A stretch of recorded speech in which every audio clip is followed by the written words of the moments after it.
Papa Dudut. Ako nga pala si April, 30 years old.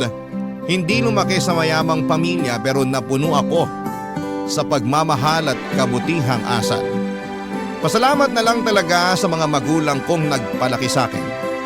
Hindi man nila ako nabigyan ng iba't ibang luho o napag-aral sa mamahaling eskwelahan ay siniguro naman nilang mabubusog ako sa tamang asal at pagmamahal. Masasabi pa rin napakaswerte ko dahil sa ganong klaseng pamilya ko hinatid ng Diyos. Si nanay na lang ang kasama ko ngayon sa buhay.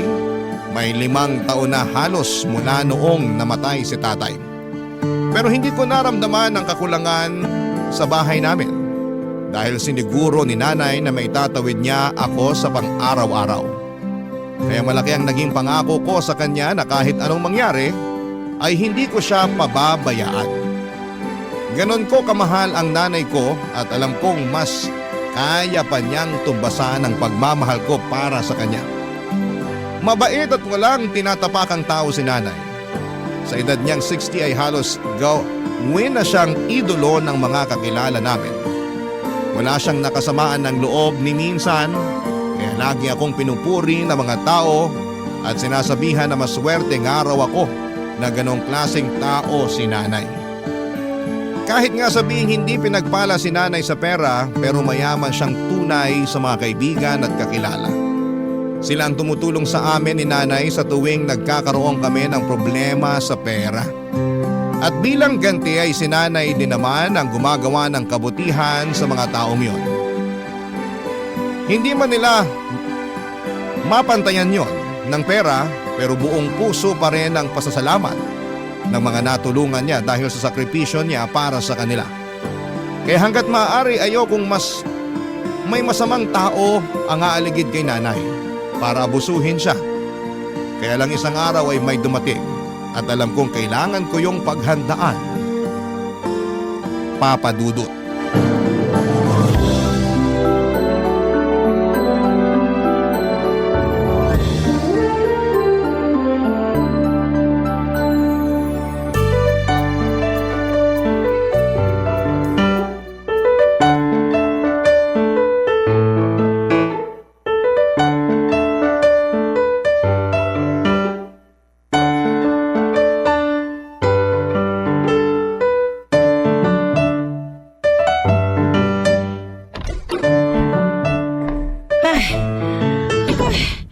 Mabuti at naabutan kita rito sa bahay, April. Saang basketball court na naman ba kayo tumakbo, Nay? Maupo nga muna kayo. Grabe ang hingal nyo, ha? Ay, nako. Galing nga ako sa basketball court. Paano mo nalaman? Biro lang sana yun pero totoo pala. Anong ginawa nyo sa basketball court? Tumulong ako kina Pastor Ray para mag-abot ng bigas sa mga nasasakupan ng church. Birthday kasi niya ngayon eh. Pa-blessing niya yung bigas na pinamigay. O asan ang bigas natin? Parang tayo lang ang walang natanggap na blessing, ha? Ay nako, hindi na ako kumuha. Mas kailangan nyo ng iba kaysa sa atin. Kaya pa naman natin bumili. Biro lang ulit yun, Nay. Pero bakit nga ba kayo hinihingal na umuwi? Tumakbo ba talaga kayo sa basketball court? Tumakbo ako kagad pa uwi rito mula sa basketball court.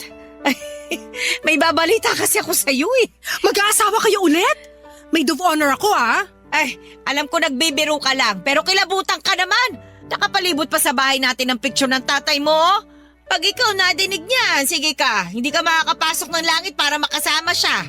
Naku, hindi naman natin sure kung nasa langit si tatay ngayon. Huwag kang magbiro ng ganyan. Hindi pwede sa impyerno ang tatay mo. Alam mong high blood yon. Hindi kakayanin ng batok niya ang init. Pero mas madali siya makakapagprito ng paborito niyang liempo kung nasa impyerno siya ngayon. Huwag mo nang biruin ng ganyan ng tatay mo. Ibahin na natin ang usapan. Ay, may uuwi. May uuwi? Si tatay ba yan? Uuwi na ba siya rito sa mundo? Ilang maleta ang dala niya? May pasalubong ba tayo? Ay naku, talagang bata ka, oh. Ayaw mo pa talaga magpaawat sa mga biro mo, ha? Last na yon.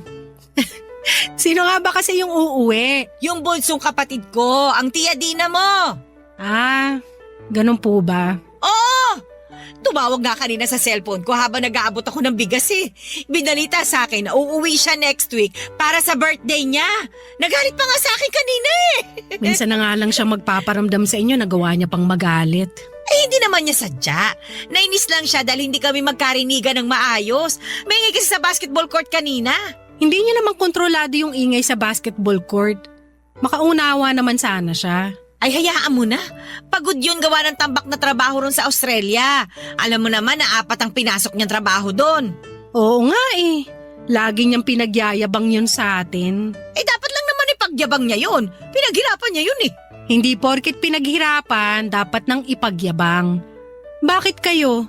Ang dami niyong magagandang ginawa hindi lang para sa akin kundi pati sa mga kakilala natin. Pero hindi niyo naman pinagyabang. Magkaiba kasi ang mga tao, anak.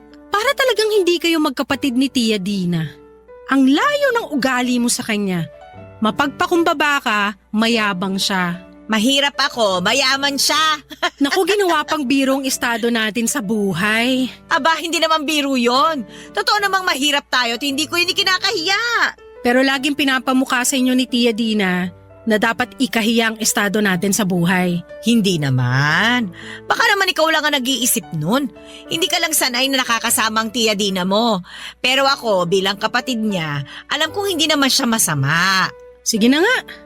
Alam kong hindi ako mananalo sa ganitong usapan. Kapatid niyo siya eh. Ano bang laban ko ron eh, anak niyo lang ako.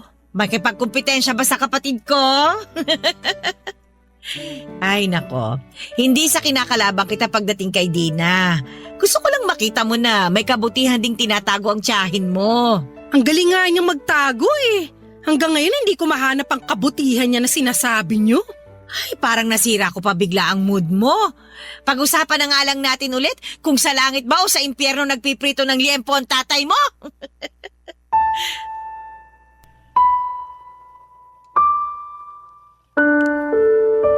Hindi ko naman nakasama ng matagal si Tia Dina para sagarin ang panguhusga ko sa ugali niya. Bihira rin siya kung umuwi ng Pilipinas pero madalas kapag umuwi siya ay para laitin at pahirapan si nanay. Ewan ko ba kung bakit hindi man lang makahalata si nanay. Ewan ko kung bakit hindi pa rin magawang magpakita ng sama ng loob si nanay kay Tia Dina. Lalo na kapag harap-harapan na siyang pinapahiya sa mga kakilala namin. Laging pinamumukha ni Tia Dina kay nanay na wala siyang narating at wala ng tsansang may marating pa. Ako po ang nasasaktan noon para kay nanay at gusto ko siyang ipagtanggol pero hindi ko magawa. Lagi kasing sinasabi ni nanay na hayaan ko na. Laging nirarason ni nanay na baka nahawa lang sa ugali ng ibang nakakasalamuhan niya sa ibang bansa, Papa Dudut. Nakapangasawa ng Australiano si Tia Dina at aminado kung maganda siya at ang kutis morena niya ang advantage niya. Yun ang naging dahilan para makabingwit siya ng ibang lahi. Malaki ang naitulong ng kanyang napangasawa para umasenso rin siya sa buhay. Wala silang naging anak by choice, hindi kasi nahilig si Tia Dina sa mga bata. Kaya nga noong bata pa lamang ako sa tuwing umuwi siya ng Pinas noon ay hindi niya ako pinapansin. Sinabi niya na hindi raw siya marunong makisama sa mga bata at inintindi ko na lamang yon dahil may mga ganong tao naman talaga. Pero habang tumatagal, na-realize ko, hindi lang talaga siya marunong makisama sa kahit na sino lalo na yung mga taong hindi niya gusto. Kahit nga mismong si nanay, hindi niya kayang pakisamahan. Doon pa lang ay naisip ko nang magiging komplikado nga ang magiging pagdalaw niya sa Pilipinas, Papa Dudut.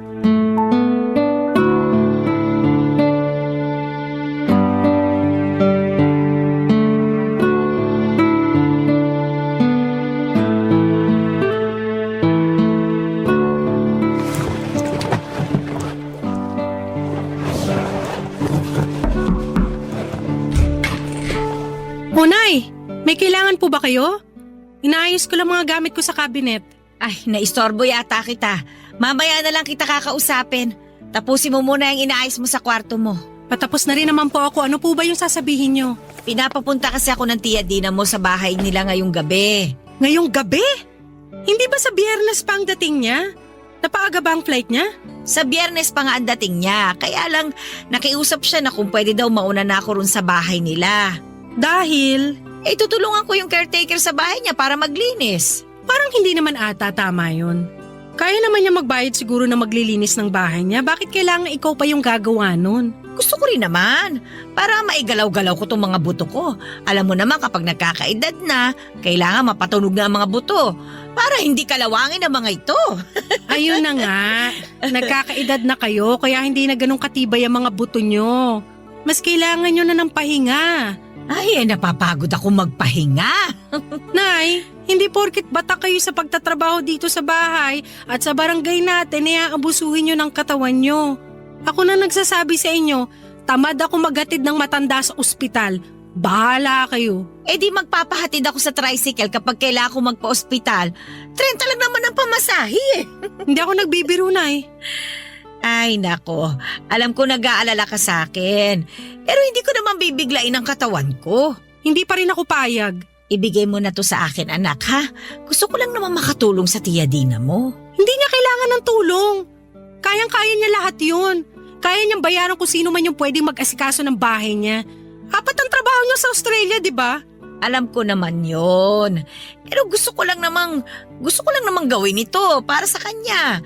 Kasi ito lang naman ang kaya ko ibigay na regalo para sa birthday niya eh. Ay, Nay naman. Alam mo namang hindi ko kayang bumili ng regalo para sa kanya. Hirap nga akong pumasok sa mall at umikot-ikot doon dahil baka makabasag ako tapos hindi ko mabayaran. Ako na lang bahala sa regalo. Parating naman na ang sahod ko. Pero regalo mo na yon para sa kanya. Ay, hindi ah. Ayoko nga siyang regaluhan sa totoo lang. Magbibigay lang naman ako sa kanya para kunwari galing sa inyo. Pwes, mas gusto kong huwag ka na lang maglabas kahit 20 pesos sa wallet mo dahil mas gusto ko ang regalong ibibigay ko sa kanya. Ano, yung paglilinis ng bahay niya? At pag-aasikaso sa birthday niya. Pag-aasikaso? Nay, hindi niyo na kailangan gawin yun. Paniguradong may catering service siya na babayaran. Wala na nga kailangan asikasuhin sa birthday niya. Hindi nga raw siya magpapakater eh. Gusto niya kaming mga kamag-anak niya ang mag-aasikaso sa pagluluto at iba pa. Nakatoka na yung ibang pinsan namin sa pagluluto at pag-aasikaso sa mga dadalo.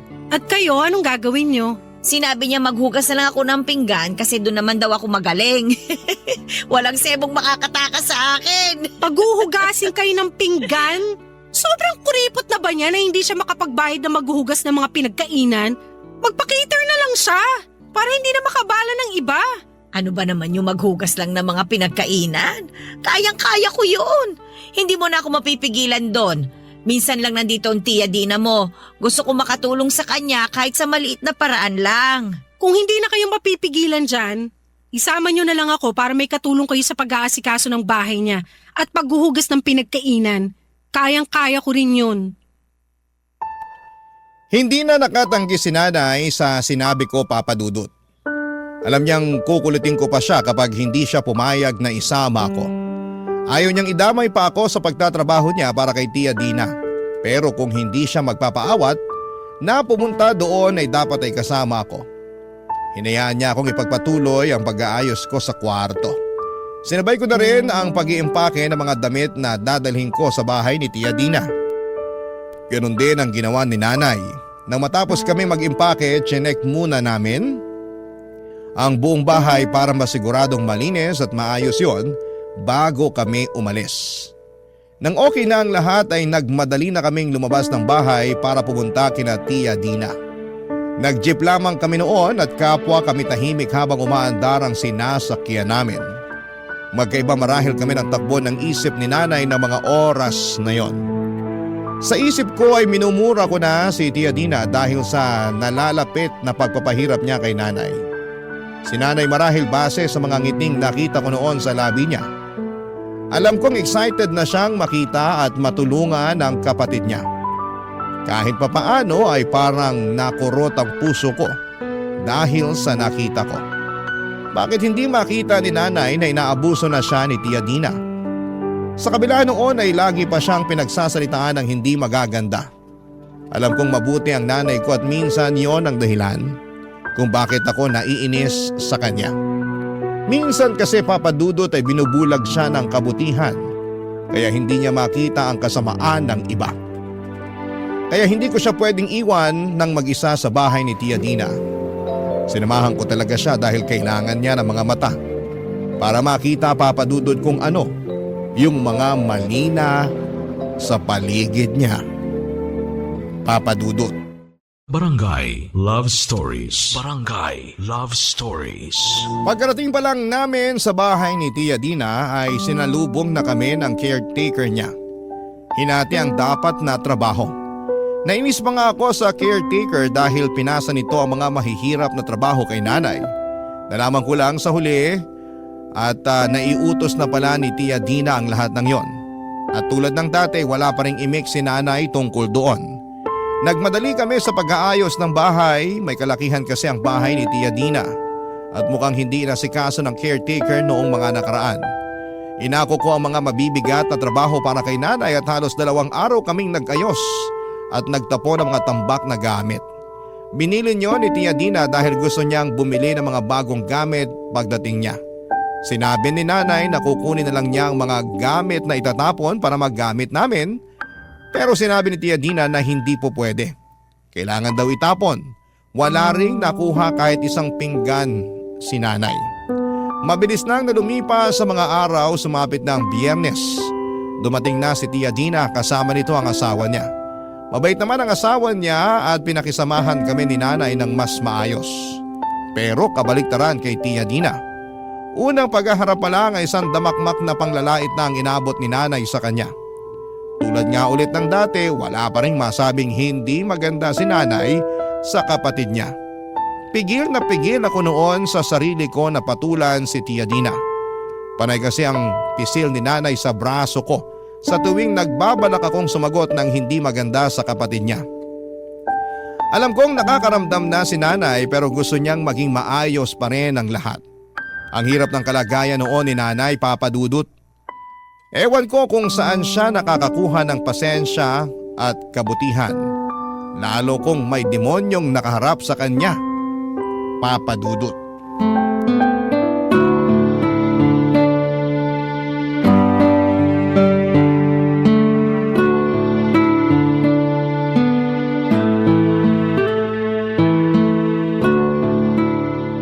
Ano ba naman, ate? Hindi ka ba makabili man lang ng kahit isang bagong bestida? Oh, bakit naman? Mas kupas pa kaya sa basahan sa karinderya yung damit mo eh. Palitan mo naman. Paborito ko kasi ito Prescott, iniregalo pa sa akin to ng asawa ko nung buhay pa siya. Kaya hindi ko magawang itapon. O edi gawin mong basahan para nasa bahay niyo pa rin. Kung wala pa namang butas at hindi pa gutay-gutay, pwede pang pagtiyagaan. Kaya ko pang patawarin ng pagkupas. Ikaw, ang ganda mo lalo, Dina, ha? Bagay sa'yo yung suot mo. Mas lumutang ang pagiging makinis mo. Mahal tong suot ko. Baka kulang pa ang 2 buwang renta sa bahay niyo para makabili ka ng ganito. Mukha naman. Hindi ko natatangkaing tanongin yung presyo niyan at baka mahilo lang ako. Hayaan mo, Nay. Kapag umasenso ako, bibili kita ng 10 ganyan. 10 ganito? Itong suot ko? Magtiyaga na lang kayo sa kung anong kaya nyo lang. Hindi basta-basta ang magdagdag ng luho kung hindi naman kayang panindigan. Wala naman pong masamang mangarap. Wala naman talaga. Pero ingat lang. Huwag masyadong taasan kasi masakit ang bagsak niyan. Nagbibiro lang naman itong si April. Hindi na naman ako papayag na bilhan niya ako ng mahal na gamit Hindi naman ako mahilig sa mga ganyan. Tama naman. Mukha namang sapat na sa'yo yung mga kupas. Alam niyo, Dina, yung birthday mo pala bukas. Paano ba ang gagawin natin? Uulitin ko na naman ba, ate? Pagod ako sa flight ko. Hindi mo pa rin ba naiintindihan yung sinabi ko sa'yo nung nakaraan? Naiintindihan ko naman. Baka lang kako may ipapagawa ka pang iba Pwede rin naman ako magluto. Ay hindi na. Huwag kang dadampot kahit isang rekado sa kusina. Hindi ko gusto luto mo. Hindi magugustuhan ng mga bisita ko. masarap naman po magluto si Nanay. Lutong karinderya lang ang kaya ng nanay mo, April. Para namang hindi mo alam. Ganon din naman po ang mga pinsan nyo. Parehas lang sila ng alam ni Nanay sa pagluluto. Mai-hire ako para magluto. Hindi ko na kailangan paglutuin ng mga pinsan ko. Bali tutulungan na lang ba nila ako sa paghuhugas ng mga pinagkainan? Hindi. Kaya mo na naman ng mag-isa ang paghuhugas, ate. Gusto kong makasalamuha ang mga pinsan natin kaya hindi ko na sila pagtatrabahuhin pa. Ay, ayos lang naman yun sa akin.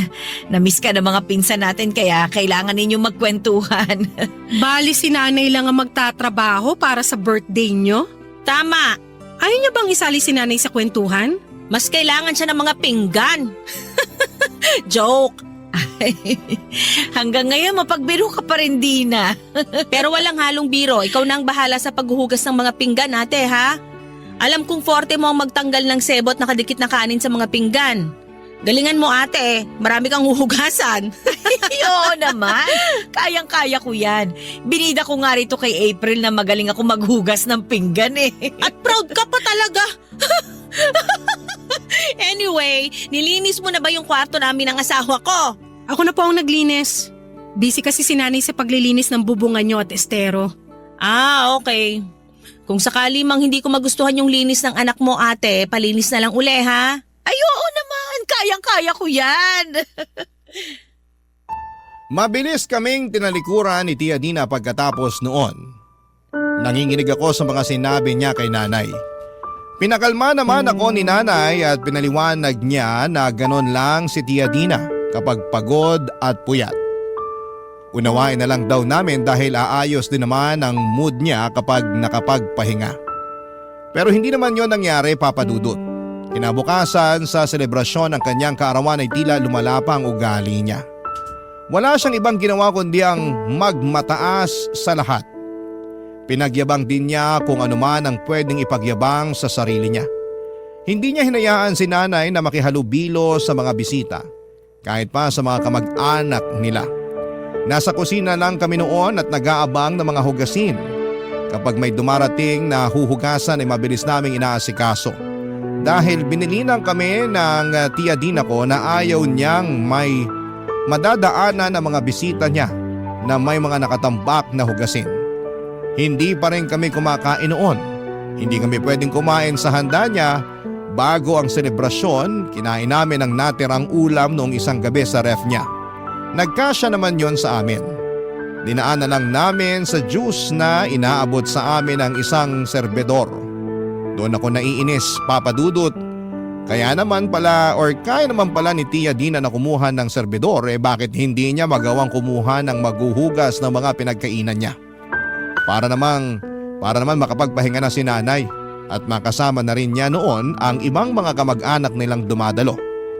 Alam kong nakakahalata na kahit papaano si nanay pero ayaw niya lang magsalita ng hindi maganda kay Tia Dina. Hanggang sa dulo, talagang ipagtatanggol niya ang kapatid niyang yon kahit gaano pa kadumi ang ugali nito.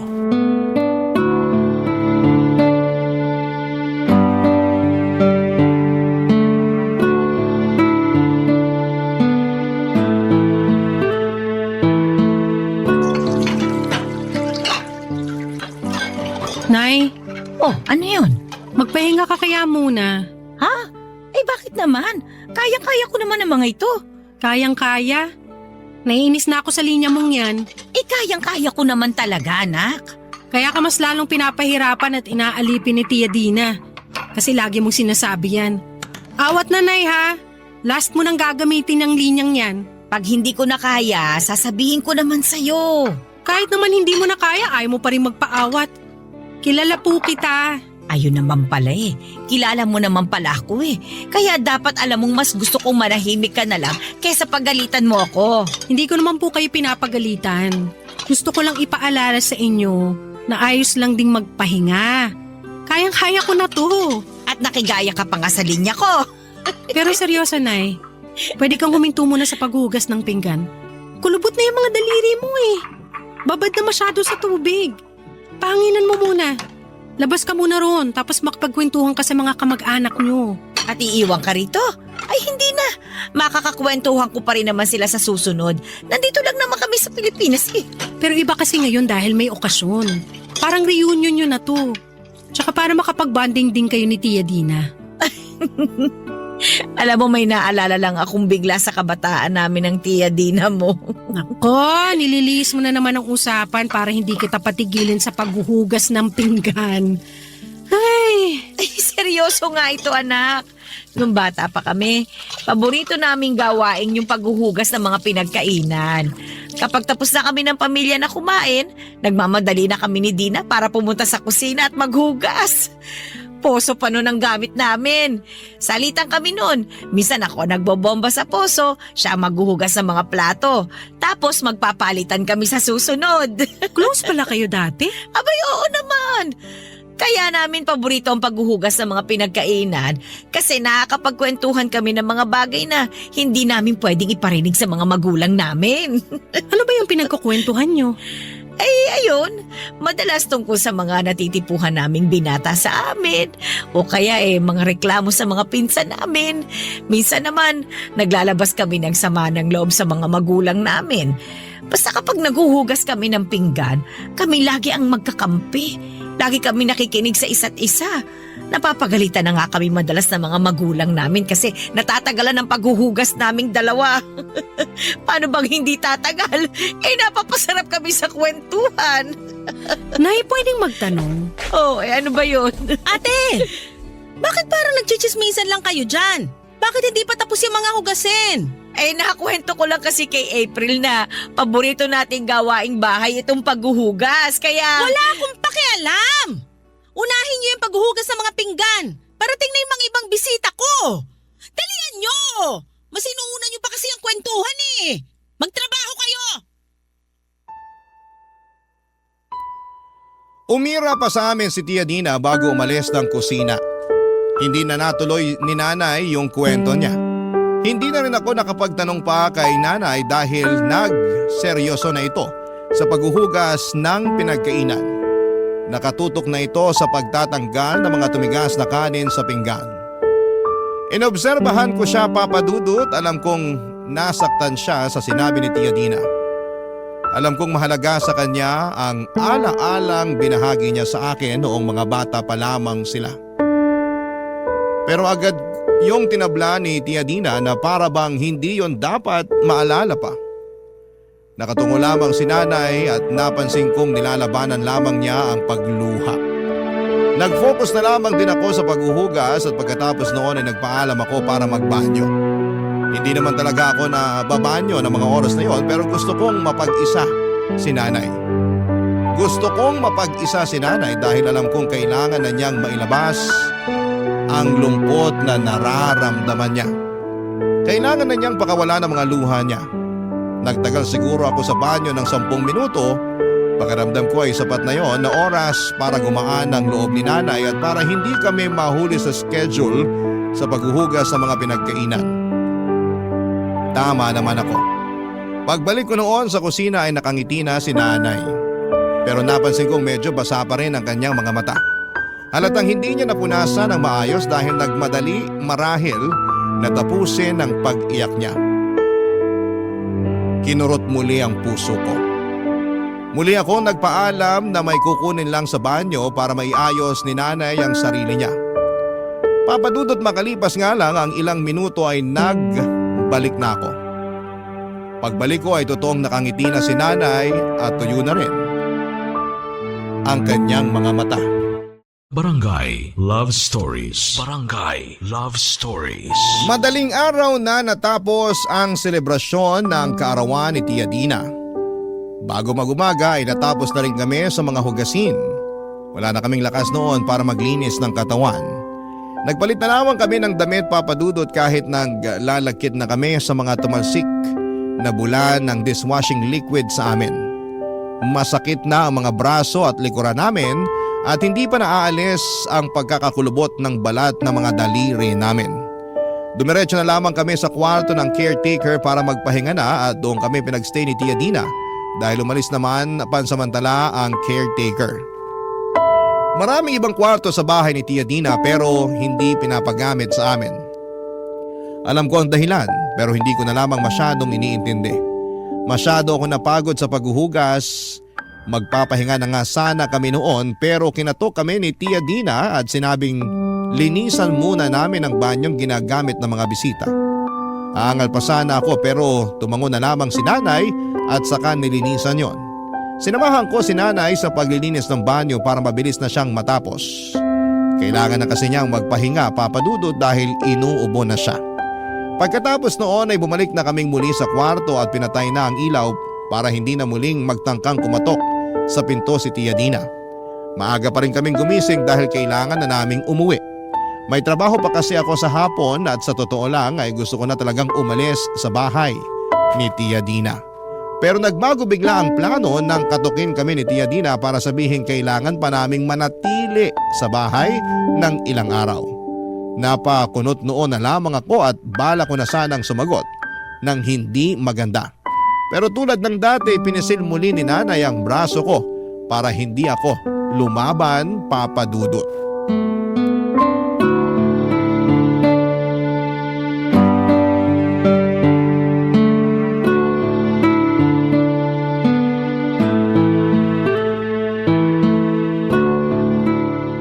Hindi po pwedeng dumito pa kami ni Nanay sa inyo.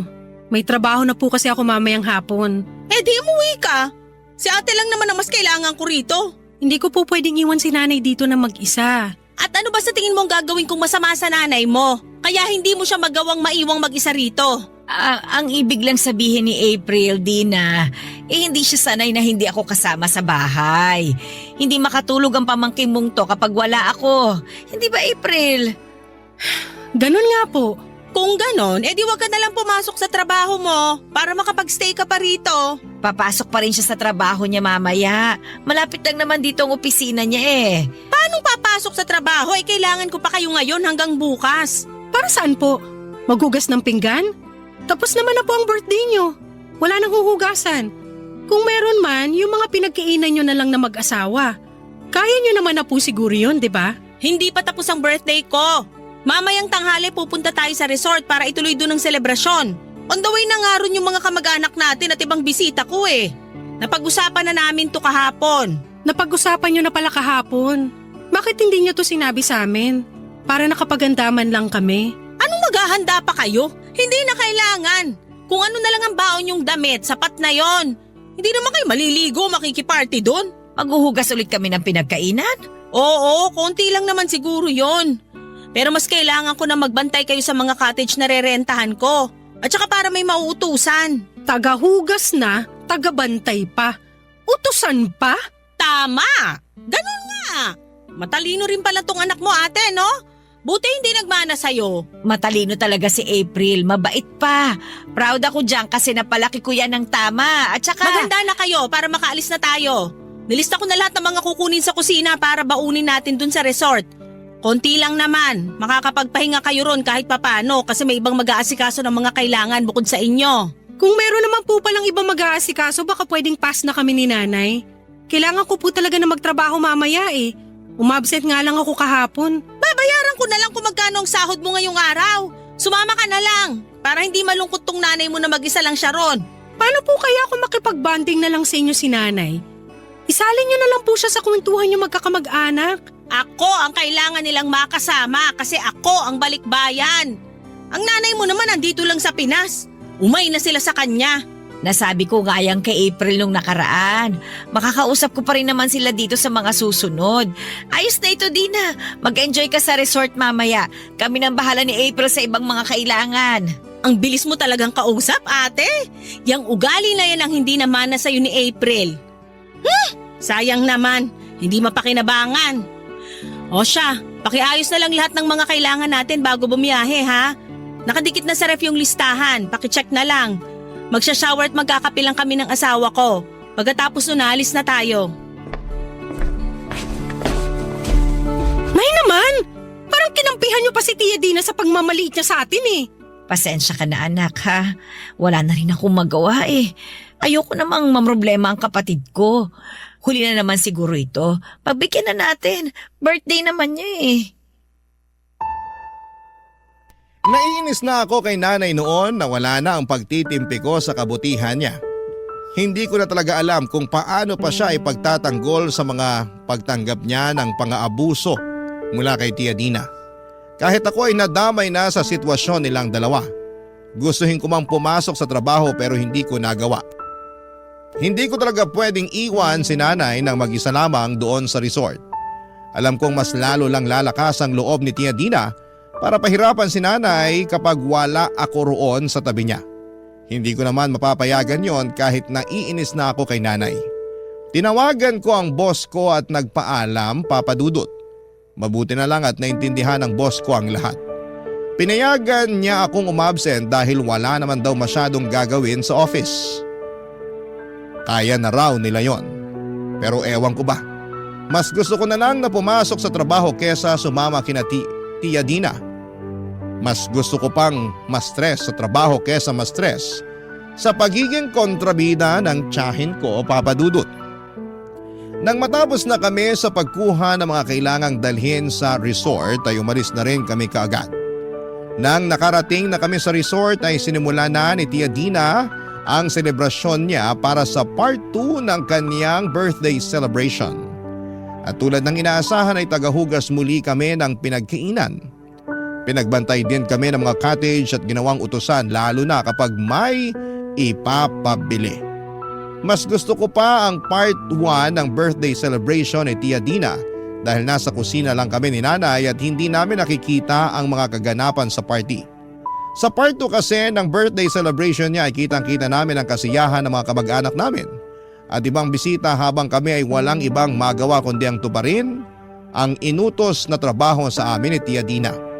Noong sumapit na ang gabi ay nagligpit na kami ni nanay at ibang kasamahan namin na binayaran ni Tia Dina para tumulong. Kinausap ko si nanay kung pwedeng umuwi na kami at huwag nang magpalipas ng gabi doon. Maski si nanay ay gusto nang umuwi kaya kinausap niya si Tia Dina para magpaalam na kami. At sinamahan ko nga siya, Papa Dudut.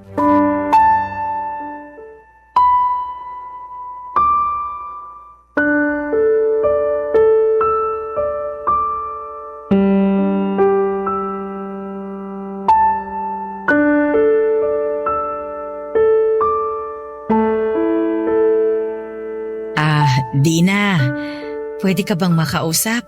Natapos nyo na bang ligpitin yung mga nasa cottage? Ay, oo, tapos na. Nailagay na rin namin sa sasakyan yung mga gamit.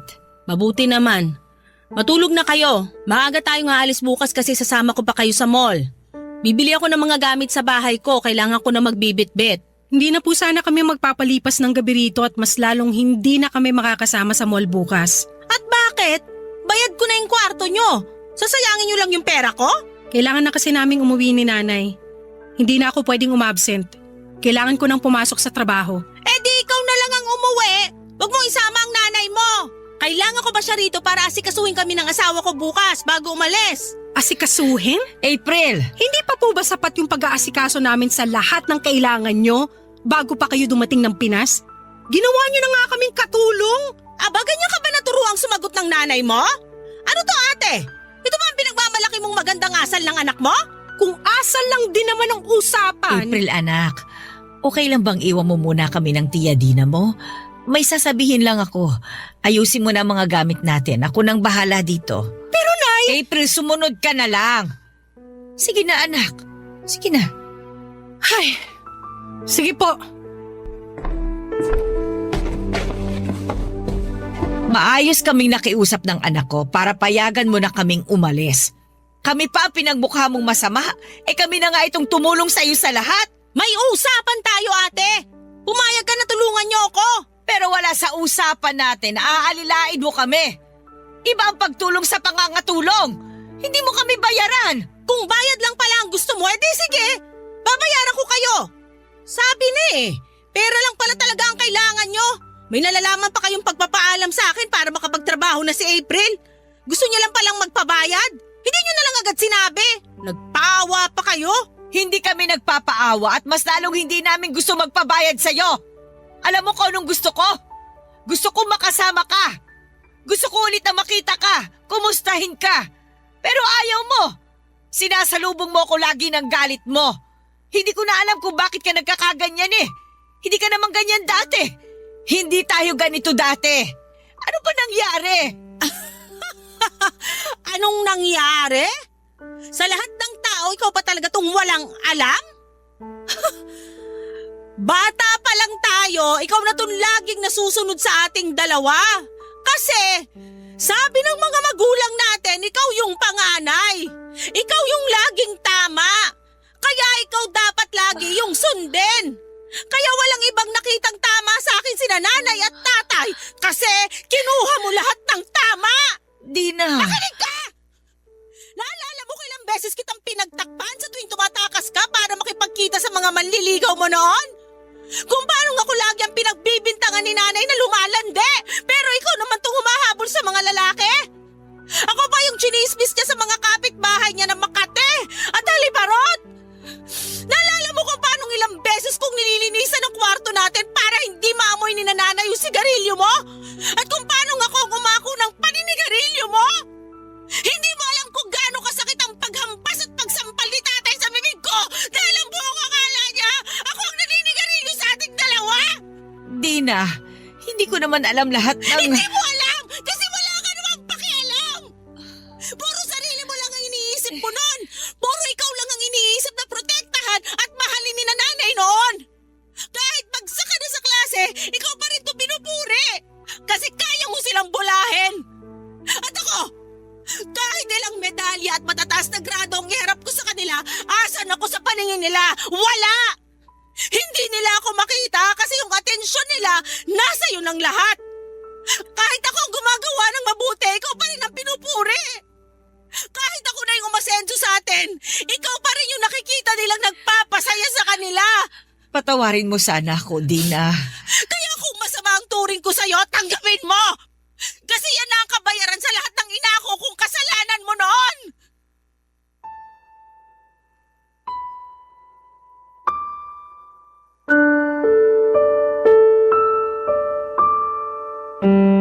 Narinig ko ang usapan ni nanay at Tia Dina para ko nang hina sa mga nalaman ko. Hindi ko inakalang ganon nakalalim ang galit ni Tia Dina kay nanay dahil sa mga nangyari sa nakaraan. Doon ko palang totoong naunawaan si Tia Dina. Kaya naman pala. Pero masakit pa rin sa akin na hindi niya magawang mapatawad si nanay. Na hindi niya magawang bitawan ang galit niya gayong sinusubukan namang pagbayaran ni nanay ang lahat. Hindi ko na inabot ang ganong ugali ni nanay at wala na sa mga kakilala namin ang nakakaalam sa ganong naging nakaraan ni nanay. Nagbago na si nanay at masakit sa akin na hindi yon makita ni Tia Dina. Pero hindi ko naman masisisi ang tiyahin ko at masyadong malalim na ang naging sugat niya para magtiwalang muli sa nanay ko. Hindi madaling bitawan ng pait, lalo kung nasanay ka na sa lasa noon. At lagi mo nang hinahanap-hanap kahit ano pang panahon. Hindi muna ako agad nagpakita kina nanay at Tia Dina para makahinga pa sila mula sa naging pag-uusap nila. Naunang umalis si Tia Dina habang si nanay naman ay napaupo sa gilid at tila nanghihina sa naging usapan nilang dalawa. Doon pa lang ako lumapit, Papa Dudut. Niyakap ko si nanay. Hindi namin napag-usapan ang mga nangyari, alam kong hindi pa ready si nanay para doon. Kaya naman sinabi ko na lamang na mas magandang manatili muna kami roon para maasikaso ang ibang kailangan. Nakangiti ako at sinabing pwede na kaming makapag-enjoy sa resort bago kami umuwi. Ngumiti si nanay kahit kita pa rin sa mga mata niya ang kalungkutan. Inaya ko siyang maglakad-lakad sa resort para makahinga siya at nang medyo makalayo-layo na kami sa paglalakad ay saka nagkwento si nanay tungkol sa kanilang magkapatid. Inakbayan ko siya at sinabing pareho ko silang naiintindihang dalawa. Awang-awa si nanay kay Tia Dina, gusto niya makabawi lalo't alam na ni nanay ang naging pagkakamali niya sa kapatid niya. Hinawakan ko ang kamay ni nanay at sinabing handa rin akong tumulong para mabilis siyang makabawi kay Tia Dina. Sinabi ko sa kanya na kahit na ilang libong pinggan ang ipahugas ni Tia Dina ay huhugasan ko. Patawarin niya lang si nanay. Doon na tumawa si nanay.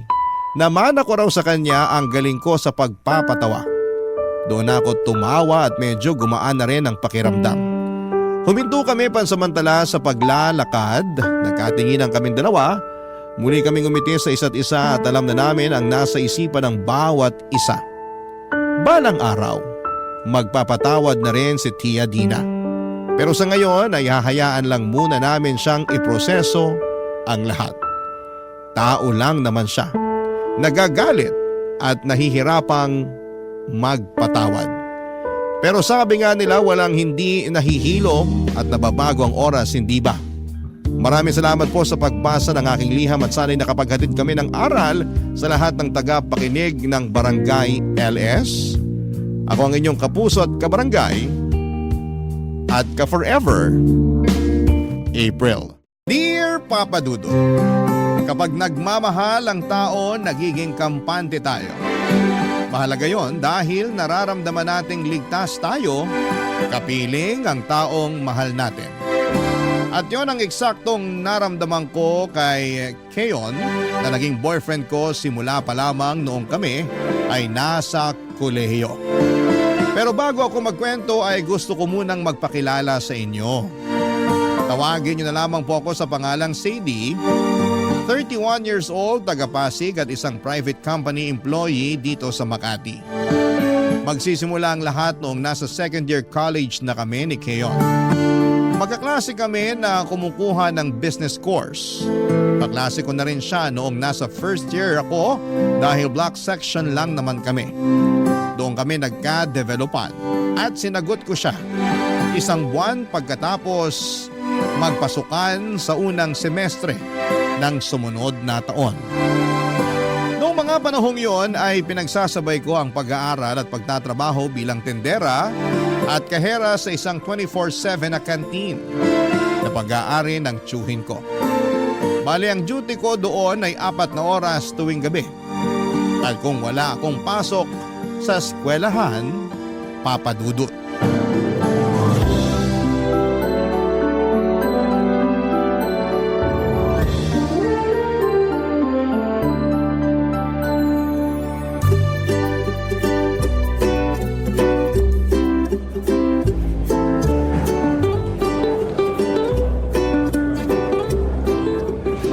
Grabe, sarap naman ito. Ito rin, ang sarap. Uy, dahan-dahan ka naman kumain. Baka mabulunan ka. Hindi ko lang mapigilan. Ngayon lang ako nakakain ng ganito kasarap na menudo. Tsaka sobrang asim pero malinamnam na sinigang. Ah, ganun ba?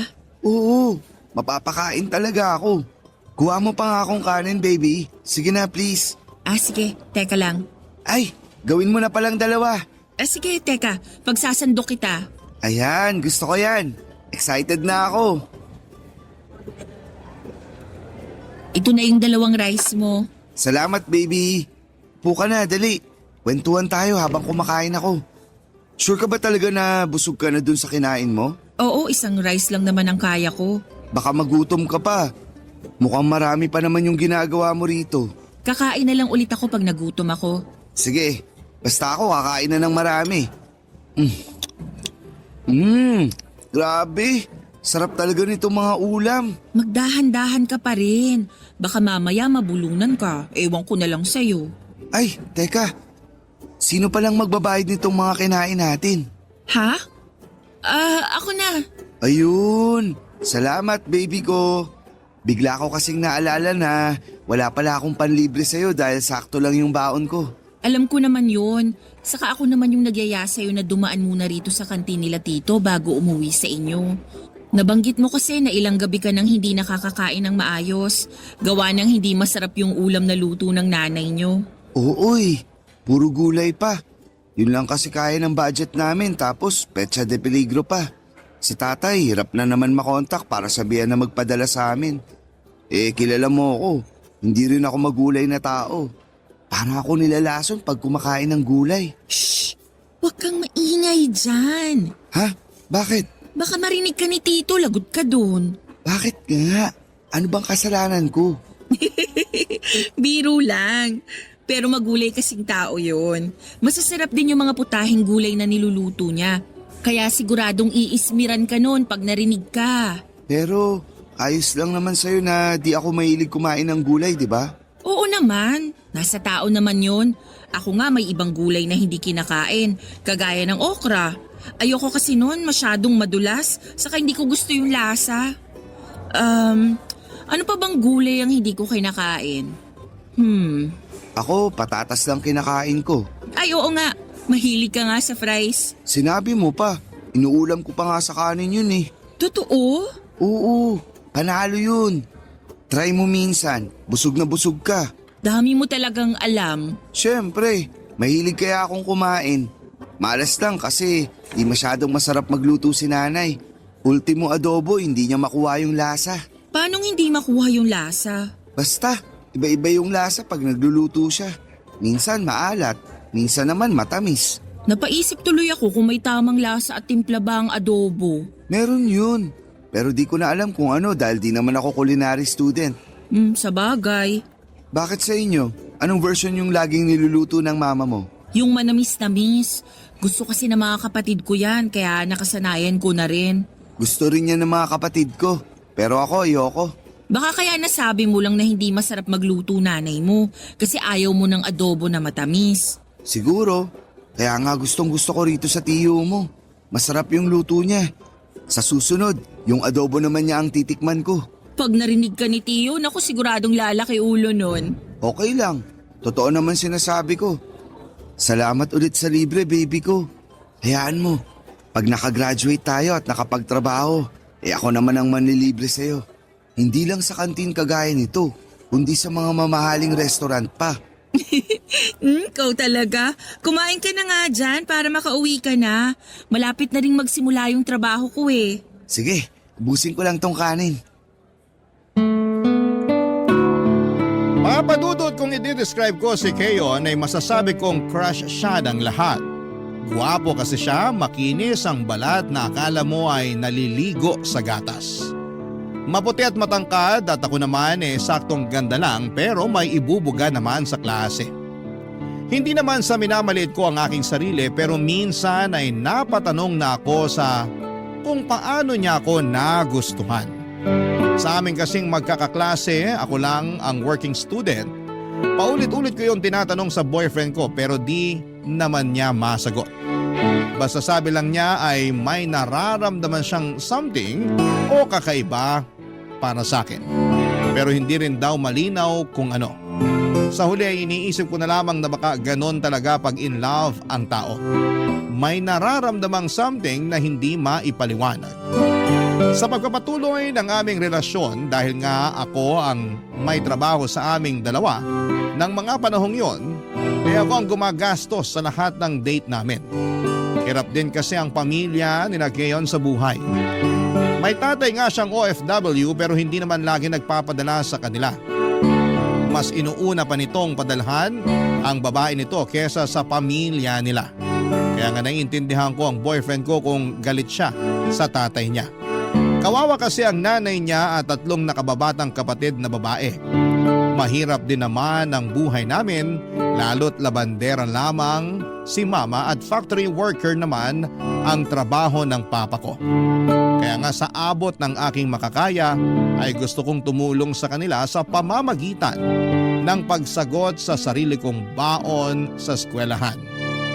Pero kaming panganay ni Keyon kaya ay naiintindihan ko.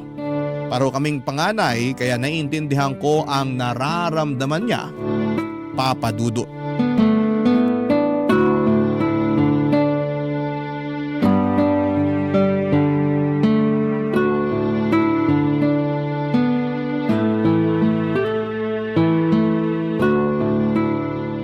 Keyon, kumain ka na. Sabi ng nanay mo kaninang umaga ka pa raw hindi kumakain. Tubig ka lang ng tubig. Nagluto pa naman siya ng lugaw. Ayoko. Wala naman ako malasahan. Kahit na. Baka lalo kang magkasakit niyan eh. May sakit na nga ako, di ba? Kaya nga sabi ko baka lalo. Alam kong may sakit ka na. Di ka nga nakapasok sa school kanina eh. Nag-alala tuloy ako. Kaya nagmadali na akong pumunta rito sa inyo nung uwian. Pero aalis ka rin naman mamaya kasi magtatrabaho ka na sa kantin ng tiyo mo, di ba? Ay, oo pero mamaya pa namang 8 PM yun. Maaga pa naman no, 6:30 pa lang. Ayaw mo ba talagang kainin tong lugaw na niluto ng nanay mo? Ayoko. Pero may iba akong gustong kainin. Ano? Yung pinabili kong chichirya sa'yo. Ha? Di ba? Nag-text ako sa'yo na bilan mo ako ng chichirya. Gusto ko nun kasi maalat-alat. Teka, wag mo sabihin nakalimutan mo. Hindi ko nakalimutan. Pero seryoso ka ba na yun ang gusto mong kainin? Oo, mukha ba akong nagjo-joke? Nagtatanong lang naman. Seryoso nga. Tsaka may dala ka rin bang soft drinks? Yung sa lata na malamig na malamig. Paborito ko yun eh. Meron pero nag-aalala ako sa'yo. Wala pang laman yung sikmura mo. Tapos chichirya at soft drinks na agad ang gusto mong kainin at inumin? Akala ko ba lalo ako magkakasakit kapag di ako kumain? Oo, pero hindi naman junk foods yung ibig kong sabihin na dapat kainin mo. Kung hindi mo papakain yung mga dala mo, mabuti pa umalis ka na lang. Iwanan mo na lang ako. Matutulog na lang ako. Kiyo naman eh. Para ka kasing di nakikinig. Sabi ko ayoko ng lugaw ni nanay dahil wala namang lasa yun. Yung chichirya at soft drinks meron. Baka nga ganahan ako lalong kumain dahil sa mga yan. Huwag ka nang magtampo. Nag-aalala lang naman ako sa'yo. Malaki na ako. Huwag ka na mag-alala sa akin. Ay, o sige, ganito na lang. Papayag lang ako na kainin mo tong mga dala ko sa isang kondisyon. Ano yun? Bibilang kita ng ulam kina tito, yung paborito mo, para naman makakain ka na. Tapos, saka mo kainin yung dala ko. Ayos ba? Kaso wala akong ganang kumain ng kanin at ulam. Parang iba yung gusto kong kainin. Ano? Gusto ko ng pizza, baby ko. Ha? Hindi naman yung mamahalin. Merong bagong bukas na tindahan ng pizza dyan sa kanto namin. Siguradong nadaanan mo yun kanina. Nung nakaraang araw ko pa gustong makabili ng pizza nila. Mura lang naman. 150 pesos lang yata. Hindi naman mura yun. Mas mura na yun kesa sa mga fast food na nasa 400 pesos pataas yung presyo. Sige na, bili mo na ako, baby ko. Ay, kaso baka kulangin pera ko. Sweldo mo naman mamaya, di ba? Ha? Paano mo nalaman? Nabanggit mo kaya na tuwing Biyernes ng gabi ang sweldo mo. Kaya bilan mo na ako. Sige ka, yan na lang chichirya sa soft drinks yung kakainin ko. Wag nga sabi eh. Kaya bilan mo na ako. O sige, bibilan na kita. Basta kumain ka ng marami ha. Siyempre, kakain talaga ako ng marami. Salamat baby ko. Pwede mo bang dagdagan ng chicken wings? Ha? Para kina nanay tsaka sa mga kapatid ko. Gusto kasi nilang makatikim nun pero hanggang tingin lang kami sa tindahan. Meron din dun malapit sa bilihan ng pizza. Sige na baby ko. Promise, kakain ako ng marami tapos iinom ng gamot para gumaling na ako agad. Papadudot, napabuntong hininga na lamang ako sa mga pinabili ng boyfriend ko. Kahit may trabaho ako ay hindi pa rin naman sapat ang kinikita ko para gumastos ng husto. Pero naisip ko na lamang na may sakit siya ng mga panahong yon at noon lang din siya makakakain ng mga pagkain na gusto niya. Napanatag na lamang ako kasi kahit papaano ay may gana na siya. Kaya nga kahit out of budget na ako noon ay binili ko pa rin ang mga cravings ng boyfriend ko. Dinamay ko na rin ang mga nakababatan niyang kapatid at nanay dahil naaawa naman ako na si Keyon lang ang kakain. Sulit naman lahat ng gastos dahil nakita kong masayang masaya ang boyfriend ko at ganun rin ang pamilya niya. Nagpasalamat naman sa akin ang mama niya at napakwento na bihira lang talaga silang nakakabili ng pagkain sa labas gawa ng kulang na kulang ang budget nila sa pang-araw-araw na mga gastusin. Papadudot. Barangay Love Stories. Barangay Love Stories. Papadudot, naging malapit ako sa pamilya ni Keyon dahil na rin palagi niya akong sinasama sa bahay nila. Doon ko rin nakita ang pamumuhay nila kaya hindi ko maiwasang maawa, lalo na sa mga nakababata niyang kapatid. Nangungupahan lang sina Keyon sa isang maliit na apartment na tatay niya ang nagbabayad. Pero hindi naman ito palaging nagpapadala ng pera na pangsustento sa pamilya dahil babaero ito. Si Keyon ang nag-iisang lalaki sa apat na magkakapatid. Siya ang kuya at tumatayong tatay sa pamilya nila. Kung hindi ninyo na itatanong ay matalino ang boyfriend ko.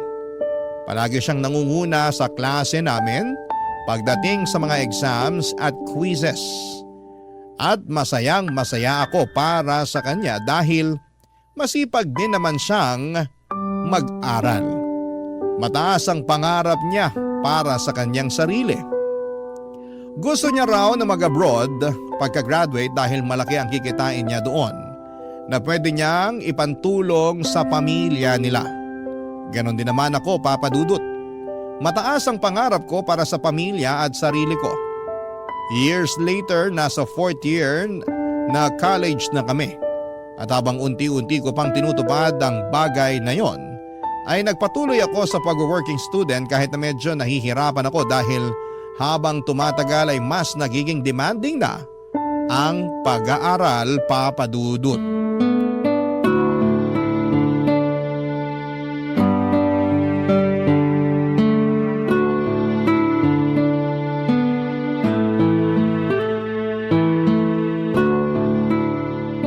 Naku, ang dami na naman pala nating bayarin sa susunod na buwan, baby ko.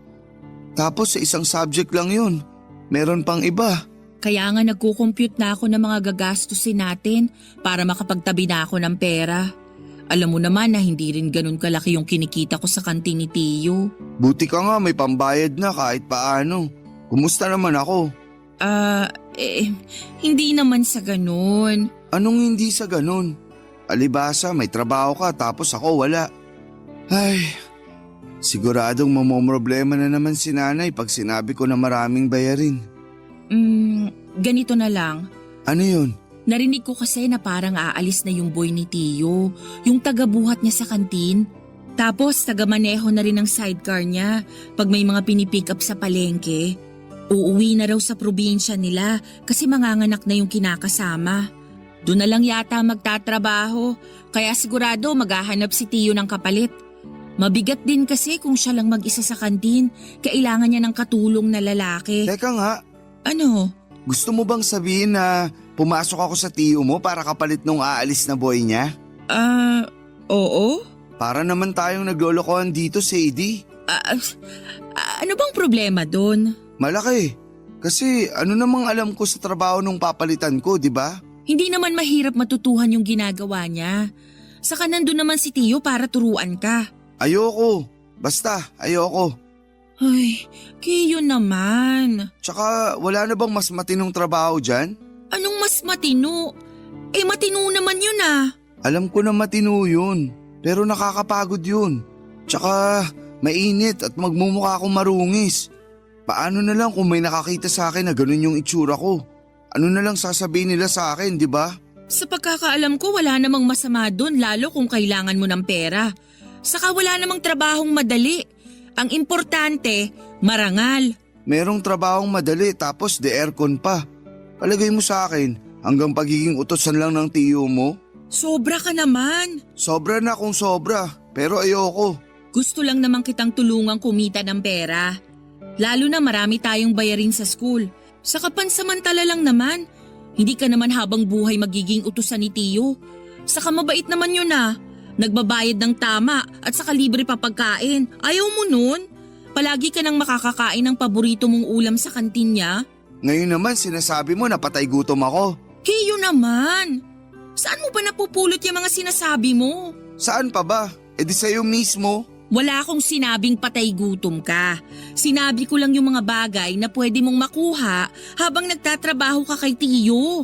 Ang hirap sa'yo, minamasama mo na agad. Nagagalit ka kaagad. Sinong di magagalit? Simula bata ako, hindi ako pinagtrabaho ni nanay. Sigurado pag nalaman niya yung mga gagawin ko dun sa tiyo mo, hindi rin niya ako papapasukin. Gusto nun sa opisina ako magtrabaho, hindi sa ganung klase ng lugar. Kung makapagsalita ka parang napakaruming lugar nung kantin ng Tiyo ko ah. Ikaw may sabi niyan, hindi ako. Alam mo, ewan ko sa'yo. Kung ayaw mo, edi wag mo. Ikaw na nga tinutulungan para kumita ng pera eh. Baby ko naman. He, wag mo ako ma-baby-baby dyan. Sorry na. Ayaw ko lang talaga nung trabahong inaalok mo. Alam mo namang kilala ako sa school natin, di ba? Tapos pagbubuhatin lang ako ng tiyo mo at gagawing driver ng pedicab niya. Wala ngang masama. Alam kong wala naman talaga, pero ayoko pa rin. Makakabawas kaya sa kagwapuan ko yun. Ewan ko na talaga sa'yo. Huwag ka nang magalit sa akin. Hindi naman ako galit. Nagulat lang ako sa katwiran mo. Kasi para mo namang sinabi na hindi maganda yung trabaho ko. Lalo dun ako sa kantin nila Tiyo nagtatrabaho. Hala, hindi ganun yung ibig kong sabihin, baby. Yaan mo na. Totoo rin naman na mahirap magtrabaho doon lalo kapag maraming customer. Mainit din pag tirik ang araw. Tapos marami pang hugasin. Hindi na nga ako magkanda-ugaga minsan eh.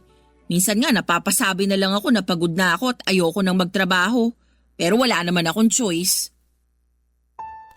Papadudot aaminin kong nadismaya ako sa mga sinabi ni Keyon pero ayoko naman siyang pilitin na pumasok sa pinagtatrabahuhan ko para pumalit sa paalis ng boy ni Tiyo. Baka kasi katulad ko ay mahirapan din siyang mabalanse ang pag-aaral at pagtatrabaho. Kaya nga pinabayaan ko na lamang siya sa gusto niyang gawin sa buhay niya pero hindi ko lang maiwasang malungkot at magtampo sa kung paano niya ako pinatunguhan ng araw na yon. Lalo na ang ending noon ay inutangan niya pa ako. Napaisip tuloy ako kung ang tingin na lang ba niya sa akin ay utangan ng pera at tagabili ng mga gusto niya. Pero alam din naman ni Keyo na mahirap lang ang pamilya namin. Kaya nga ako nagpupumilit na tumulong kina mama at papa sa pamamagitan ng pag-working student. Hindi ko alam kung nakalimutan na niya yon o sadyang naging kampante na lamang siya. Na palagi akong may mahuhugot na pera sa tuwing may gusto siyang ipabili sa akin at may uutangin siya. Sa kabila ng lahat ay pinili ko pa rin na maging maunawain. Saka malapit na rin kaming graduate ng mga panahong yon. Kapag pareho na kaming nagtatrabaho ni Keyo, nakikita na rin siya ng sarili niyang pera. Hindi nagtagal ay dumating na nga ang araw ng aming graduation. Fast forward. Nakapasok kami sa magkahiwalay na kumpanya pero isang buwan pa lamang ay umalis na doon ang boyfriend ko. Ayaw daw niya sa management nila. Masyado raw maraming rules and regulations na nakakalito para sa kanya kaya naghanap na lamang siya ng ibang mapapasukan. Pero hindi yun naging madali dahil mas naging mapini siya. Dahil sa ako lang naman ulit ang may trabaho sa amin ng mga panahong yon. Ako ulit ang may sagot sa lahat ng gastusin namin ni Keyon sa tuwing lumalabas kami para mag-date, papadudot.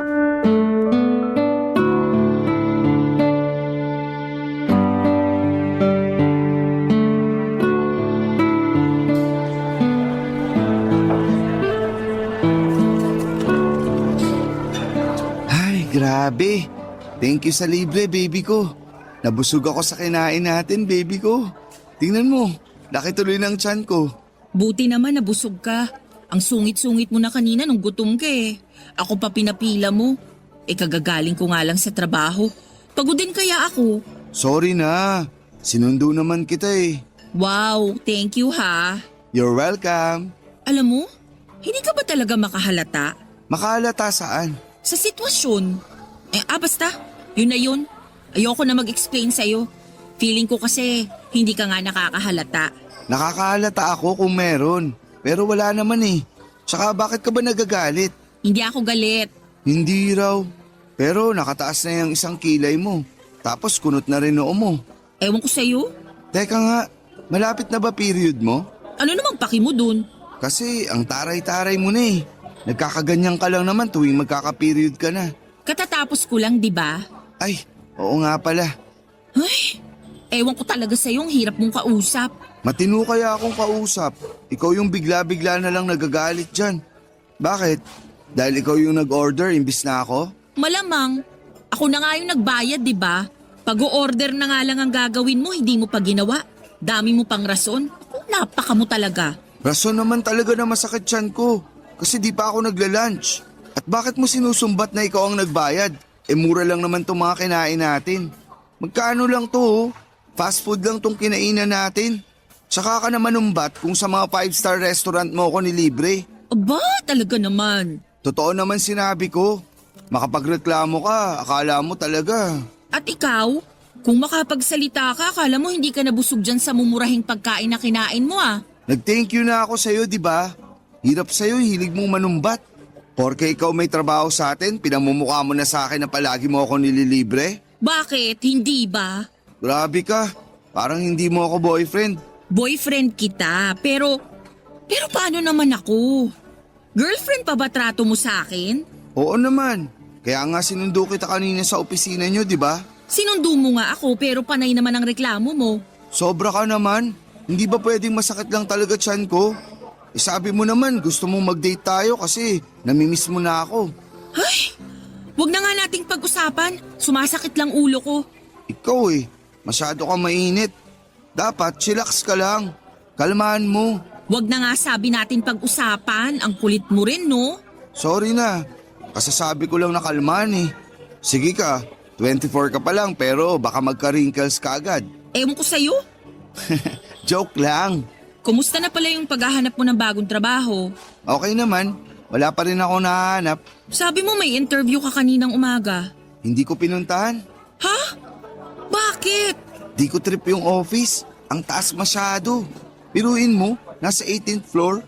Paano ko masira yung elevator? Ano yun? Aakyatin ko gamit hagdan? Ayoko nga. Kaya hindi nila ako pumunta.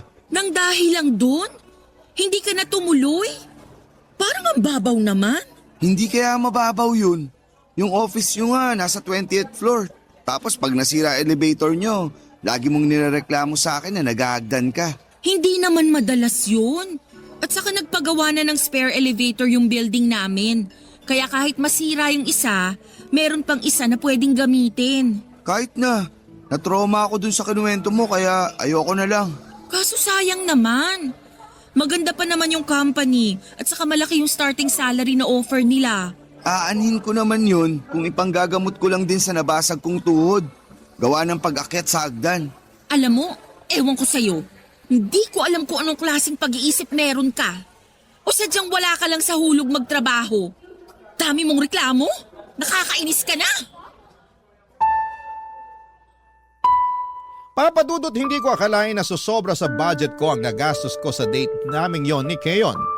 Kundi nang na-realize kong umorder pala siya ng take-out para pasalubungan ng pamilya niya. Nahiya na lamang ako na tanggihan ang order niya dahil naisip ko na tama rin naman siya sa sinasabi niyang magiging masaya ang nanay at mga kapatid niya.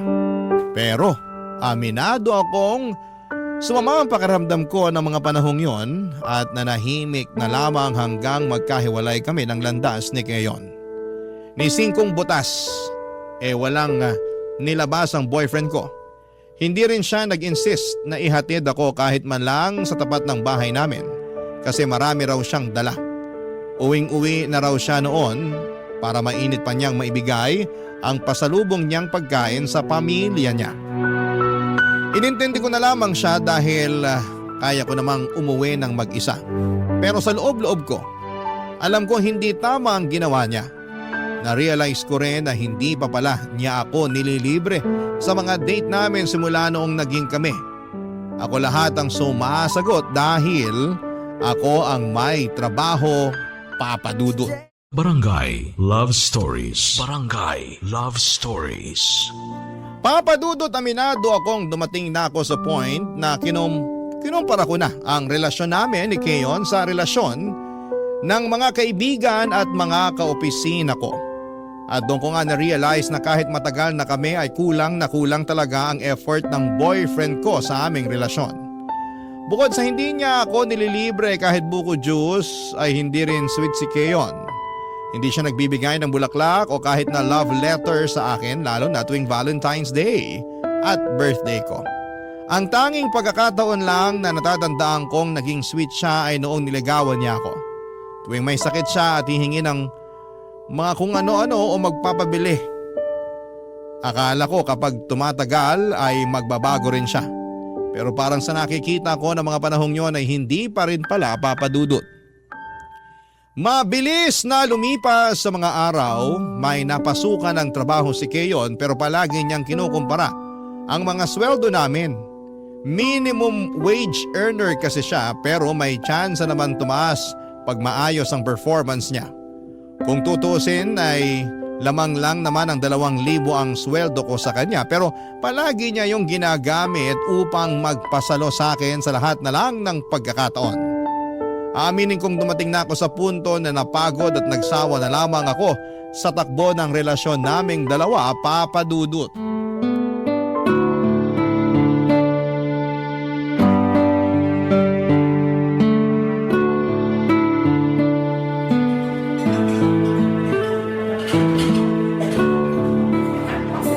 Grabe! Ang sarap naman ng mga pagkain sa restaurant na to. Kakaiba yung lasa tapos ganda pa ng service.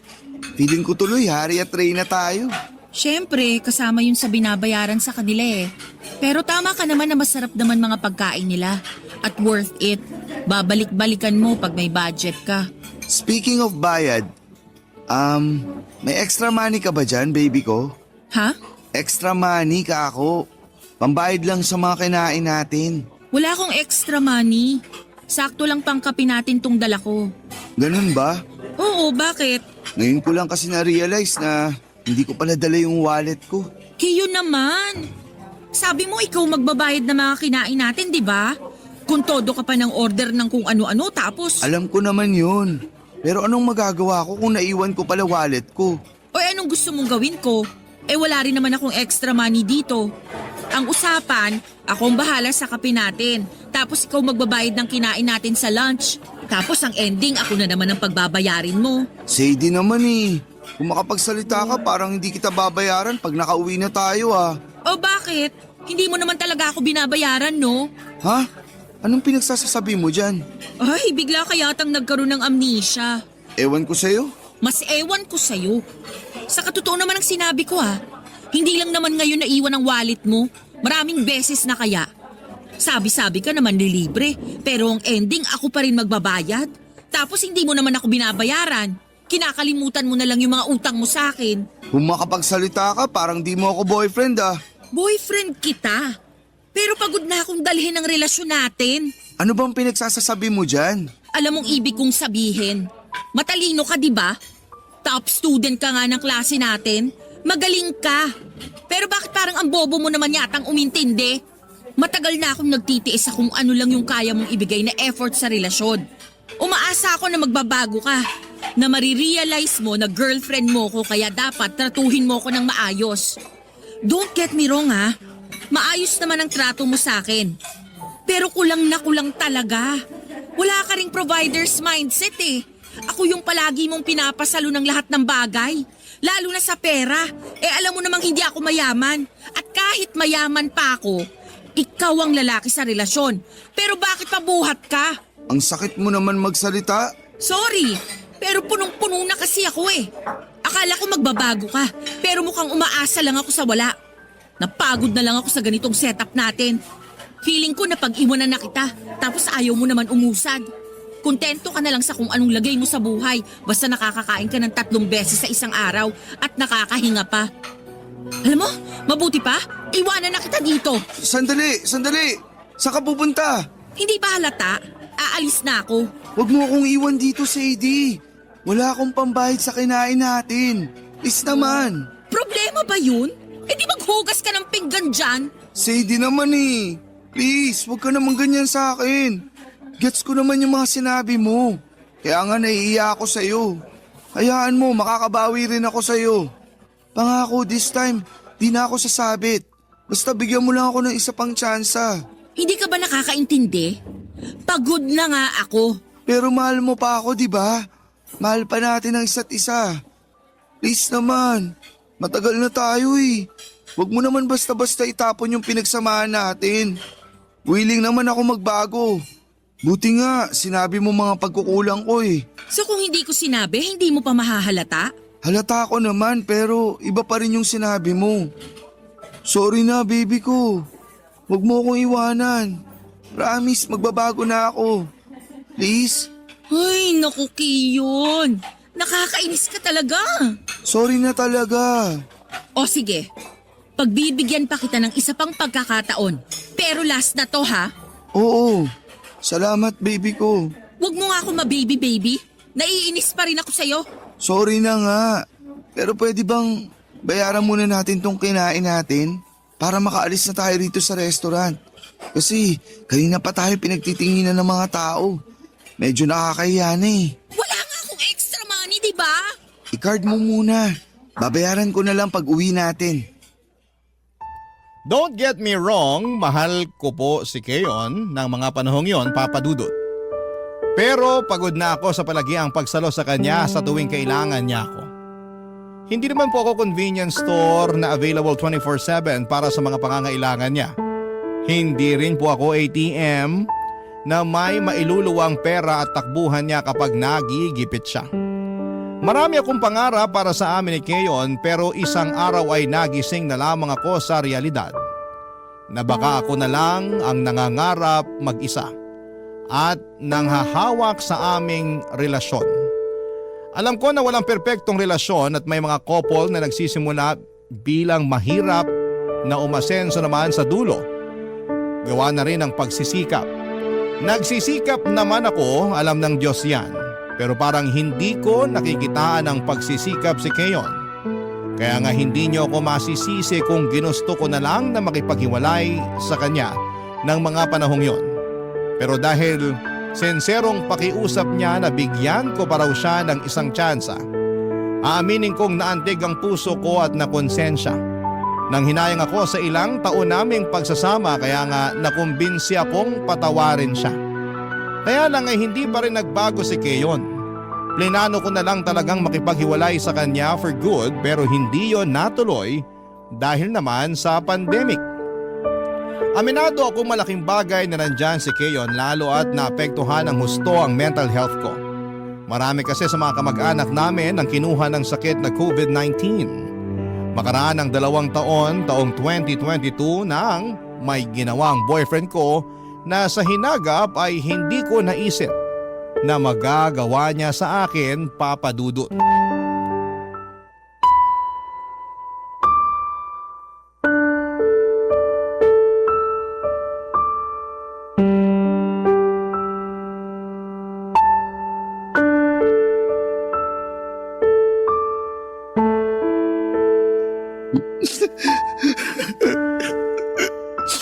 Ano bang iniiyak-iyak mo dyan?